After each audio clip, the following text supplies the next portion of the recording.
Pessoal, o próximo palestrante é o Diogo. Ele é um dos organizadores das trilhas de TDC aqui em Porto Alegre, já palestrou também na QCon, já foi professor de alguns dos nossos organizadores aqui. E ele vai falar para você sobre criação de APIs em JavaScript.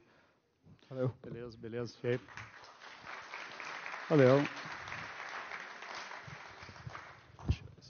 Eu não vou me aguentar e vou caminhar para cima e para baixo. Bom, já sabe, meu nome é Diogo. Eu sou desenvolvedor há bem mais tempo do que eu gostaria de admitir. Professor, atualmente professor aqui na Ritter. E eu sou arquiteto de software. Tento fazer disso não um palavrão. Na ACO, AGCO. Em alguns momentos até falar rapidinho da empresa. E hoje eu trouxe o assunto... uma biblioteca chamada Harvester.js para falar com vocês, mas o foco também é muito falar de APIs. Eu vou puxar um pouco para o lado da arquitetura, que é um vício, mas, bom, eu pretendo manter bastante em código. Em primeiro lugar, para setar a expectativa, esta apresentação vai ser uma venda descarada. A empresa em que eu trabalho produz tratores, produz colheitadeiras, esse tipo de coisa. Não é esse tipo de venda que eu vim fazer aqui, eu acho que seria o público errado, né? Eu vim vender para vocês uma biblioteca open source, fácil de vender porque é de graça, fácil de vender porque é muito legal, e também algumas coisas de mindset para estimular a cultura, estimular a nossa comunidade e afins. Bom, para entender o porquê da gente ter criado uma coisa como o Harvester.js, eu já vou explicar o que ele é, vale a pena voltar atrás e entender o porquê de algumas tomadas de decisão que nós fizemos quando nós fomos por esse caminho. O primeiro deles é por que usar APIs? Muita gente daqui já vem de uma geração no qual isso é óbvio e natureza comum.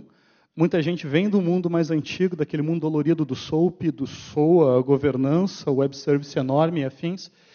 Serviços extremamente complexos, que era uma luta de compor entre si, na verdade, eram umas coisas monolíticas e monstruosas, e muito pouco escaláveis. A demanda da web, como tem hoje em dia, colocou abaixo esse modelo, e, graças a isso, floresceram iniciativas como, por exemplo, Node.js, do meu ponto de vista. Para resumir um pouco da diferença e do quão mais simples é o uso de APIs, principalmente usando REST e JSON, sobre serviços usando SOAP, eu acho que esse quadrinho aqui diz tudo. O cara está dizendo que SOAP é muito mais educado, porque está ali. O cara, quando faz SOAP, diz, olha, só para ter certeza que está entendendo. Eu estou te fazendo agora uma pergunta que pertence ao namespace café. Você poderia me dar café, por favor? A quantidade que eu quero é ok, terminei.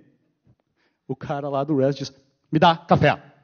Simples assim, expressivo assim. Essa é a grande sacada de se usar APIs, de se usar protocolos como REST e JSON para serializar os dados.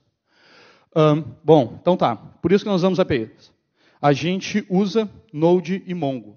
Por que a gente usa Node e Mongo? De novo, porque é uma combinação extremamente simples, é como uma combinação extremamente escalável, e nós estamos criando APIs para receber dados de, literalmente, centenas de milhares de máquinas que estão no campo nos enviando, a cada minuto, informação de dezenas de sensores, a volumetria disso é monstruosa, e um elemento também que é muito importante é uma combinação muito expressiva. O tal do boilerplate, eu vou mencionar ele depois de novo, pode quase inexistir. E um dos motivos para a gente ainda ter criado alguma coisinha foi para tirar um pouco de boilerplate que a gente ainda percebia na stack que a gente queria ter. O que me leva a um terceiro ponto, que é uma spec, é um standard em progresso, ele está no seu Release Candidate 3, se eu não me engano, chamado JSON API. No título tem o link, você não vê porque as cores não estão muito direito, mas a JSON API é uma especificação de formato de URL e payload. Quem sabe o que é payload? 1, 2, 3, tá. Tá, beleza. Alguém explica para mim? O termo vem da aeronáutica. Payload, na aeronáutica, quer dizer do avião. Aquele monte de coisa que o avião carrega. O que daquele peso que ele carrega para cima e para baixo, de fato está pagando a viagem. Então, num voo, é o peso dos passageiros. O que não é o payload? É o combustível, é a tripulação. Então, quando a gente fala de payload em mensageria, a gente está falando o conteúdo dos dados, a estrutura deles. Existem dezenas de maneiras como é possível especificar as mensagens que vão entrar ou sair de uma API. O que esses caras se juntaram e propuseram foi estrutura dessa maneira. Dessa maneira daqui, vocês têm uma maneira standard, sem muita pergunta, sem muito blá blá blá, de como a informação está estruturada. A gente vai ter exemplo daqui a pouco.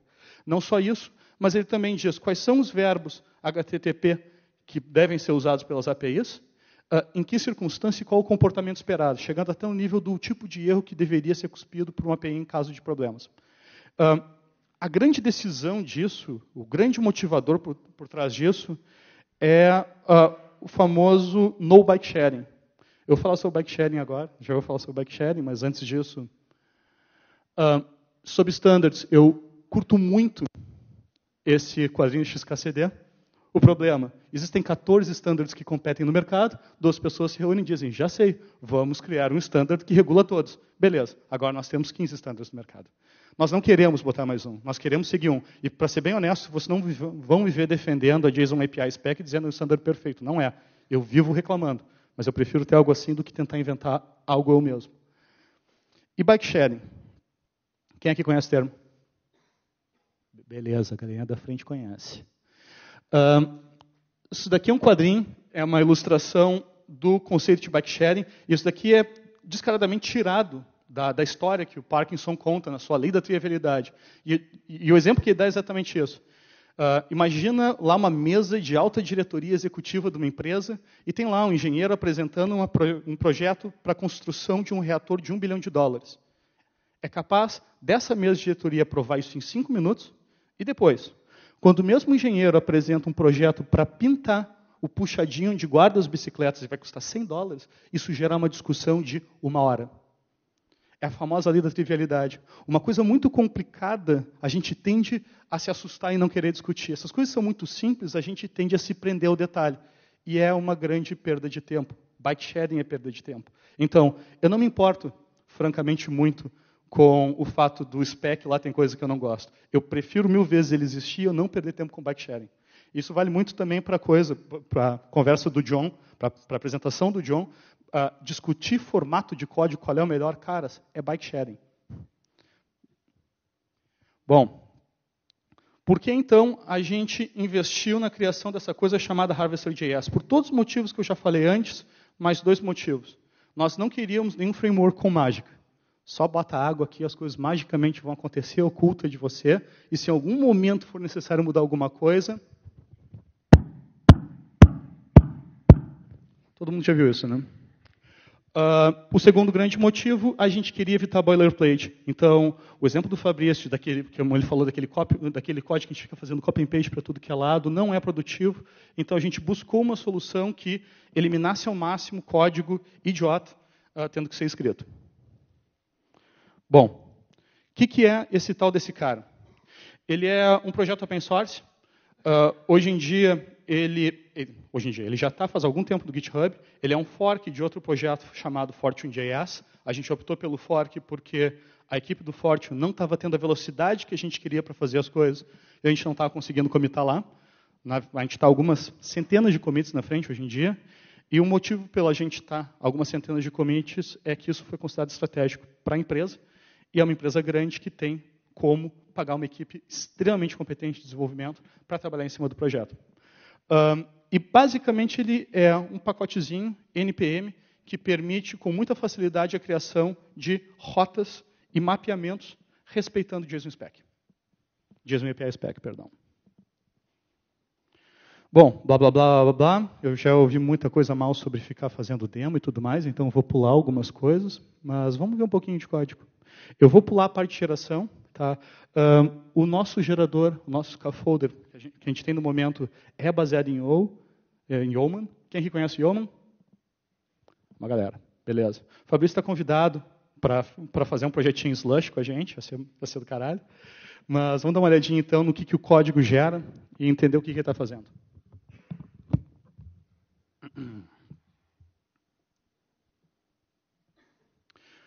Basicamente, vocês vão ver aqui, isso daqui é o código gerado pelo gerador limpo. Tá? Ele tem algum pouquinho de código de exemplo. Isso daqui é a nossa entrada, nossa lógica de entrada da aplicação Node, que está criando essa aplicação Harvester. Isso daqui nada mais é do que o arquivinho de configuração, seguindo uma boa prática de pegar variável de ambiente. A gente gosta de deployar num monte de lugar, a gente deploya on-premise, a gente deploya em Heroku, a gente deploya num monte de lugar. Tá? E aqui está o código. Isso daqui não é um código Harvester, tá? Isso daqui é só mostrando como dá para fazer o load de um monte de recursos de maneira fácil. Basicamente, está iterando lá o diretório de models, e para cada um deles ele está carregando esse model. Meu código tem 2 models, um deles se chama post. Dá para ver bem, né? Tranquilo? Então, notem que esse cara está definindo um recurso que se chama post, e que tem apenas um atributo chamado title. Aqui eu posso ter toda a definição desse cara, seguindo uma pattern mais ou menos JSON-spec, é uma sintaxe muito parecida com a dele. Isso daqui está definindo basicamente um objeto chamado post, não confundir com verbo. O pessoal da JSON API resolveu usar post como exemplo, não ajuda muito. E aqui a gente está definindo um segundo objeto, um segundo resource, esse caso se chama comment, ele tem um corpo, um body, e ele tem uma referência para post. Aqui, então, a gente tem uma API muito simples com uma referência entre duas entidades. Além desses 2 atributos, o código vai inserir um ID. Diogo, isso quer dizer que eu estou preso a montar as coisas desse jeito? Não, esse código é facilmente extensível. Vocês podem, por exemplo, estender e dizer, não, eu quero fazer validação assim desse jeito, apesar de ele já fazer alguma validação para vocês. Vocês podem chegar e dizer, não, eu não quero, por exemplo, oferecer delete para essa entidade, ou vocês podem plugar código de autenticação antes. Infelizmente, não vai dar tempo de mostrar tudo isso. Mas vamos ver o resultado de algumas chamadas.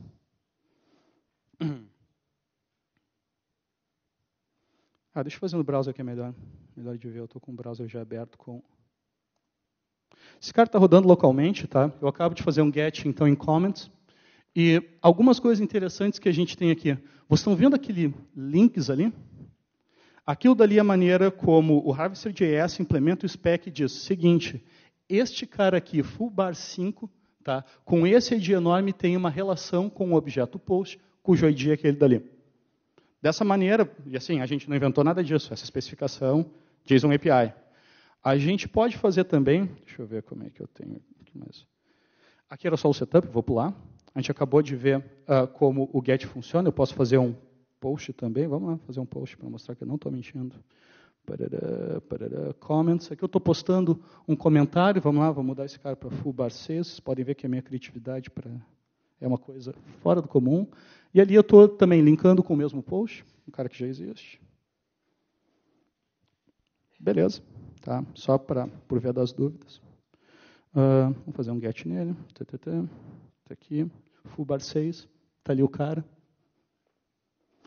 Então, a gente acabou de postar 0 de código escrito para fazer mapeamento. 0, eu não defini um esquema Mongo. Meu esquema Mongo é o meu próprio esquema Harvester.js.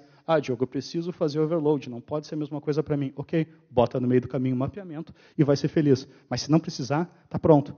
Eu vi agora que tem um repo que está training, que é cria sua API em JavaScript em 30 segundos. 30 segundos é tempo demais. Isso daqui é 10. É tempo demais. Bom, vamos lá, vamos voltar. Então, a gente também consegue explorar relacionamentos entre entidades. Nesse caso é muito simples o que a gente tem aqui, são só 2 entidades. Mas, vamos lá, vamos pegar um exemplo legal. Olha só essa minha URL. Vai lá, faz um get no posts, faz um get em comments e inclui a entidade post. Está aqui. Tá. Automaticamente o Harvester conseguiu fazer o pool de todos os links. Se eu tiver 10, 15, 20 entidades, eu posso incluir todas elas ali dentro. Dizer, inclui essa e essa, separando por vírgula. Tudo lá está na minha query string, barbada de ler de novo. Não inventamos esse standard. E o standard também diz que, ao invés de fazer o embed e botar o cara lá dentro, é melhor botar num cara à parte. Por quê? Porque se eu botar lá dentro e eu estiver fazendo, sei lá, eu estiver puxando 100 comentários do mesmo post, eu não tenho que duplicar 100 vezes o post. Todas vezes tem uma referência, está aqui embaixo, o cara bonitinho, prontinho para ser usado. Vamos ver o que mais. Filtering, isso aqui é legal. Olha só, aqui eu estou mandando pegar todos os meus posts cujo título seja post, espaço, 3. Está aí o cara, barbadinho. Isso tudo nativo. Acabei de mostrar, então, os linked resources. E, não vou matar vocês de tédio com um monte de coisa de demo, mas fora isso tudo, A gente tem suporte a esses 3 elementos que são da spec, mais 2 que são extensões. Sparse Field Sets quer dizer, se eu estou querendo fazer get num resource que tem muito campo, tem muita coisa, eu não quero tudo aquilo, eu posso chegar e dizer, não, me dá só essa propriedade daquele recurso. Sorting é nativo também. Toda vez que acontece um erro de validação e afins, ele cospe um erro no formato JSON API Spec, você não tem que escrever o código para isso, e existem helper functions para vocês poderem emitir erros vocês mesmos, usando o formato da JSON API Spec. Ele também oferece, que não está previsto nela, mas são extensões, e o Spec suporta extensões, paginação, e também ele é muito amigável a brincadeiras com Swagger. Tá? E ele já é plugado em cima do Express, então é uma combo que já vem fácil de usar. Não perdi ninguém, não, esse escuro, está todo mundo acordado. Tá. Bom, como não... A ideia aqui é fazer a coisa um pouco introdutória, eu achei que ia ser interessante trazer alguns elementos de lições aprendidas conforme a gente foi desenvolvendo. Tá? Muita coisa, inclusive, vocês vão ver lições aprendidas do macaco velho aqui, que vem de um mundo um pouco diferente de programação. Aqui eu já falo do elemento macaco velho. Gostei muito de ser uma das últimas pessoas a falar hoje, porque eu estou basicamente fazendo o eco de que vários outros falaram antes. Teste automatizado. Caras, quando eu fui exposto ao JavaScript pela primeira vez, e isso faz muito tempo, né, Laerto? Muito, muito tempo, a gente tinha aquele problema. Cara, qualquer cagadinha que tu faça no código, um case que saia errado, tu às vezes só vai pegar isso depois de horas, ou depois de um teste longuíssimo. Era um inferno. Isso daí foi muito antes de eu conhecer práticas como TDD e BDD. Então, se vocês estão adotando uma linguagem dinâmica, o TDD e o BDD são o melhor amigo que vocês podem ter. É esse cara que salva a pele de vocês, eu usar um termo menos bonito, faz vocês poderem dormir à noite. E mais um elemento importante, quando vocês trabalham com microserviços, com APIs pequenos, você tem o luxo que as velhas aplicações multicamadas não têm. Dá para rodar teste integrado end-to-end, dá para subir tudo, dá para botar a mensagem no início do pipeline, dá para ver ela chegar lá no final e ainda assim fazer testes rápidos. Isso quer dizer que vocês podem ter um retorno muito bom e ter uma área de cobertura gigantesca com os testes de vocês, dando muita segurança na qualidade do que vocês estão fazendo. A única maneira, ao meu ver, de conseguir habilitar uma solução baseada em microserviços é também ter uma solução de DevOps madura. Então, você tem que ter um processo não só de teste, mas um processo de build, de linting, de deploy, muito bem pensado, muito azeitadinho. Adoraria, por exemplo, responder perguntas sobre como é que a gente está fazendo isso no momento. Esse é um dos meus pontos favoritos como arquiteto. Como eu falei, eu venho de um background diferente, com uma formação mais em Java, .NET e afins, onde antes de escrever qualquer serviço, o cara tem que ir lá, tem que criar o entry point, depois uma classe de serviço, depois uma classe de regra de negócio, depois uma classe de acesso de dados, tem que registrar esses caras, sei lá o quê, e se for para olhar, o cara escreve umas 15 classes por umas, às vezes, 10 linhas de código útil. Esse tipo de mindset, esse tipo de estilo de programação quebra esse padrão e dá uma velocidade que essas equipes não têm mais. E, infelizmente, tem muita gente no nosso mercado que insiste nesse modo de proceder. Full stack. A gente fala um pouco de full stack, querendo dizer que a gente tem o JavaScript tanto no back-end com o Node quanto na frente. É muito bom. Alguma coisa de ferramental, Bluebird, foi mencionado mais cedo hoje, dá para reaproveitar. A sintaxe dá para reaproveitar, mas tem gente que vende isso como uma silver bullet, coisa que não é. A natureza das preocupações que um desenvolvedor tem ao desenvolver para front-end é diferente, não completamente, mas é diferente da natureza das preocupações que o cara tem no back-end. No back-end, em Node, eu estou pouco me fudendo para browser support. É meu runtime. Eu posso rodar como eu bem entender. Por outro lado, eu tenho que me preocupar com um nível de escalabilidade monstruoso em alguns casos. Então, o tipo de mindset, algumas tomadas de decisão vão variar. Então, se tu és um cara muito bom de front-end, JavaScript e tudo mais, ótimo, dá para ir para Node, vai, é muito legal, mas te prepara, porque vai ser necessário adaptar a coisa, vai ser necessário se reciclar um pouco. Isso é fantástico, nós estamos numa área que a gente devia estar sempre se reciclando. Promessas, muito legal, meu xará falou bastante sobre isso, então me poupou o tempo de explicar o que são. é um trocadilho infame, mas realmente promessa é mais fácil de fazer do que de manter. Uma das coisas que o Diogo falou, quando mostrou lá aquela chain de promessas acontecendo, um cuidado a se tomar quando se trabalha com isso, a gente usa promises, é nunca quebrem a cadeia.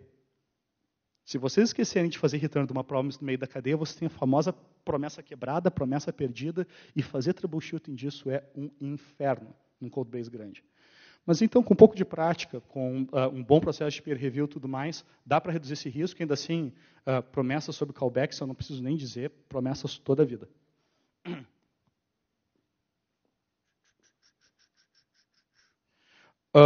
Esse aqui é um ponto de arquitetura, para lá de complexo, para lá de pesado. Então, vou tentar ser leve aqui. Se alguém quiser que eu aprofunde nas perguntas, é só dizer. Mas o mundo das APIs não é tão simples quanto as pessoas veem às vezes. Se eu tiver, por exemplo, a ideia do microserviço quer dizer que eu ofereço uma meia dúzia de recursos no endpoint de API, e que, se houver qualquer coisa que escape desse pequeno mundo, eu vou criar um outro endpoint, um outro domínio de API. E aí eu começo a cruzar esses caras. E o que acontece se eu tiver uma operação que precisa cruzar todas elas, fazendo operações de inserção e remoção, que toquem vários domínios de API diferentes? O que acontece se eu tiver que fazer buscas pesadas que cruzam todos esses caras?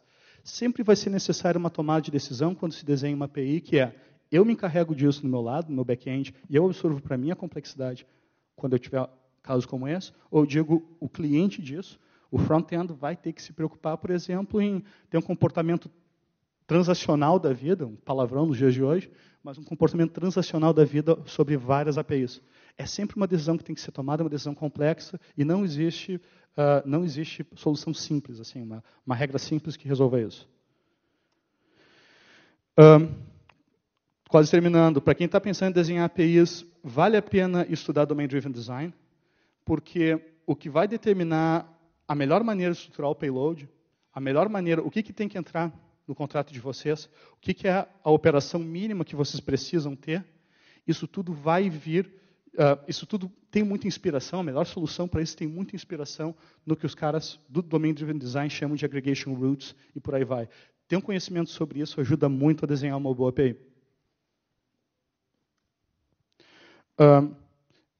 Eu acabei de falar sobre a coisa delas serem autocontidas e poder potencialmente até ter links. Essa API aqui de pedidos tem link para uma outra API de customer. Aquele link que eu mostrei para vocês, no caso, o exemplo que eu dei era um link relativo, mas pode ser um link absoluto, mandando para uma API completamente diferente para permitir que um cliente vá fazendo os pulos entre as várias APIs para buscar toda a coleção de dados que precisa. E em situações nos quais isso vai se provar muito oneroso, é possível, sim, criar tecnologia que cruza APIs com indexação.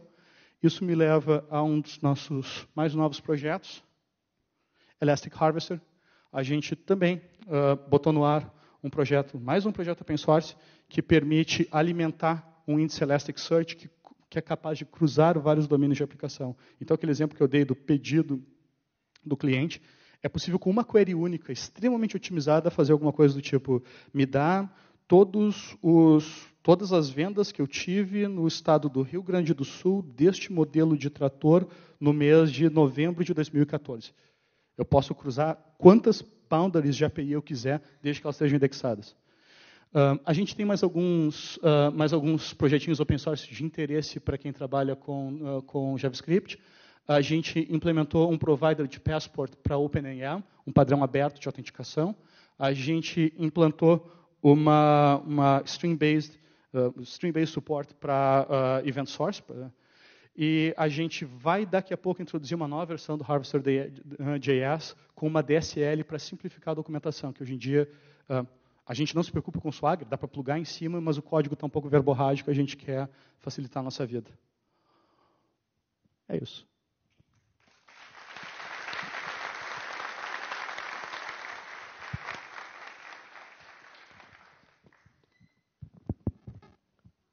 Duas perguntas, Joaquim. Oi, parabéns pela apresentação, muito legal. Eu, particularmente, não sou muito fã de microservices. Enfim, eu acho muito difícil de manter isso tudo, e a minha pergunta é justamente essa. Como, quando tu tens vários microservices que conversam entre si, certo? Tu falaste de teste automatizado. Como é que tu garante o contrato de API entre todos eles? Como é que tu sabe que quando tu alterar ele não vai quebrar em outra coisa que tu nem imaginava? Que tu mudou um parâmetro que ele manda, ou um outro que de repente mudou um parâmetro que recebe, esse que consome não está esperando nada disso, ou não sabe como resolver nada disso. Excelente. Tem um texto muito legal do Fowler, eu não sou o maior fã da face da terra do Fowler, tá, para ser bem honesto, mas tem um texto muito legal do Fowler que fala sobre Client Driven Data Contracts, que é o que? Conforme eu vou começando a criar um ecossistema de microserviços e eles começam a ter dependência entre si, eu formalizo as dependências, dizendo, esse cara daqui, quando vai mandar request mais ou menos com esse formato para aquele serviço. E eu coleciono isso e eu introduzo isso na minha suíte de teste unitário. E a gente faz isso não só para os nossos serviços internos. Conforme a gente vai fechando parceria com gente que está consumindo os nossos microserviços públicos, eles nos dão os dados e isso entra na nossa suíte de teste. Querendo dizer que, se houver alguma alteração de API, de contrato de API, e a alteração de contrato tem mais um elemento importante aí, mas se houver uma alteração de contrato de API, eu consigo descobrir em que cliente eu vou quebrar, desde que eu siga essa prática. Mas a gente tem uma prática de evitar, inclusive, versionamento de API. É que se tu está fazendo, pelo menos as experiências que eu tive, se tu está fazendo o teste automatizado e tu moca essas chamadas, tu não pode fazer isso.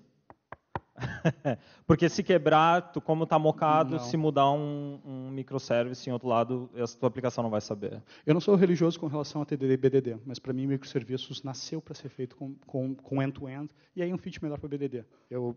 Mocar não tem muito porquê. Se eu estivesse trabalhando com uma aplicação com 15 camadas, Java ou .NET, sei lá o que, eu provavelmente ia acabar tendo que mocar. A gente ainda usa mock em alguma coisa quando, por exemplo, existe um elemento dentro do microserviço que tem uma complexidade tremenda, e está lá no coração, então esse cara daqui a gente vai fazer um TDD para reduzir o risco da complexidade desse cara. A grande pergunta é por que esse cara existe sequer.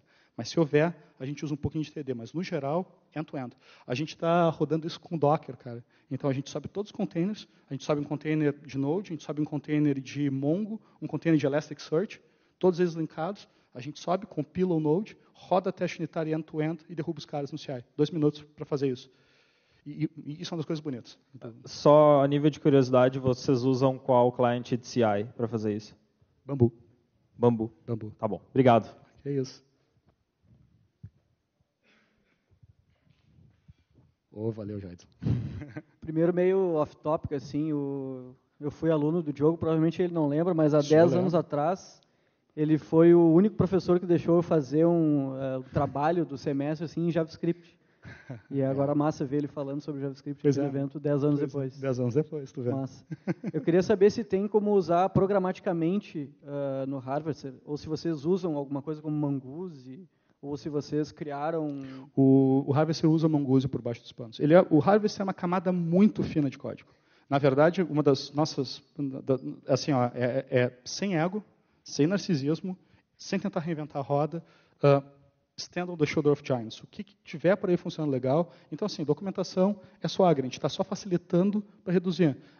Conexão com o Mongo é Mongoose. Por enquanto, pelo menos nosso middleware é Express. A gente está considerando mudar. Mas a ideia é pegar o que a gente acha que tem de mais legal e só escrever um pouquinho de cola para facilitar e tirar o boilerplate do caminho. Isso é a única razão de existência. Alguém mais? Alguma pergunta? Bem, acho que tem um pouco a ver com a outra pergunta ali. Só para esclarecer um pouquinho, voltando lá para e mais ou menos no início da apresentação, o Harvester cobre a camada desde o roteamento até a modelagem de dados. Certo? Sim. Se eu fosse comparar com um stack mais tradicional de Node, eu estaria substituindo o Express ou o Connect e um Mongoose. Não, na verdade ele é só um pouquinho de uma camada fina em cima deles, exatamente, em cima de Mongoose e em cima de Express. Essa era uma pergunta que eu tinha. Não queremos reinventar a roda. Sim. Funciona muito bem.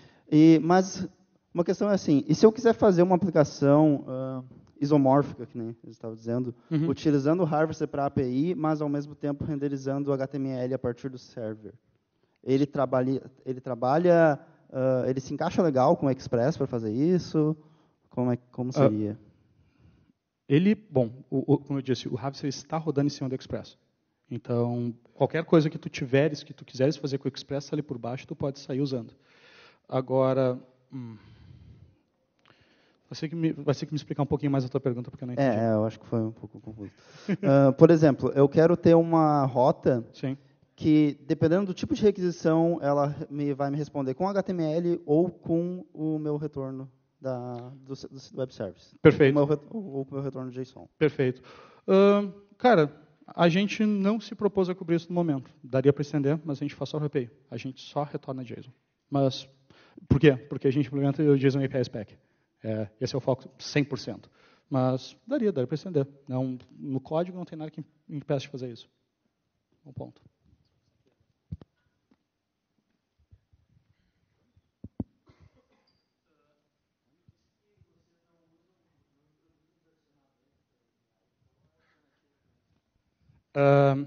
A gente evita e a gente foge disso como o diabo foge da cruz. Nós não vivemos mais no mundo Wisdom, no qual qualquer coisinha dali quebra todo o contrato. Isso quer dizer que, com o mínimo de cuidado, tu podes prover uma API que, a princípio, vai só crescer. E se ela cresce, ela não introduz o breaking change. Quando é que tu tens uma breaking change no API? Quando tu tiras um campo ou quando tu introduz, por exemplo, algum novo tipo de validação, mandatoriedade e afins. Então, a gente é muito cuidadoso com o que a gente configura no início, para essa primeira versão ter o mínimo possível de risco de eu ter que remover um campo depois. A gente é muito mais liberal com a ideia de inserir campos do que de alterar a semântica dos campos existentes ou remover alguma coisa. Isso não quer dizer que de vez em quando a gente não tenha que fazer versionamento. Isso ainda não aconteceu. Quando acontecer, temos um problema, mas a gente tem como resolver também. Mas o ideal é evitar. Pessoal, fechou. É muito engraçado ver, assim, muito interessante, na verdade, ver alguém com uma experiência desse tamanho, experimentando coisa nova e ainda com um nível de lucidez incrível, assim, né? Sabendo que... Parabéns. Obrigado. Obrigado. Geralmente, quando a gente vê esse pessoal um pouco mais, né, passei por Java, a gente já começa... O que ele vai fazer eu escrever agora? Parabéns. Obrigado. Boa palestra. Obrigado, cara. Valeu.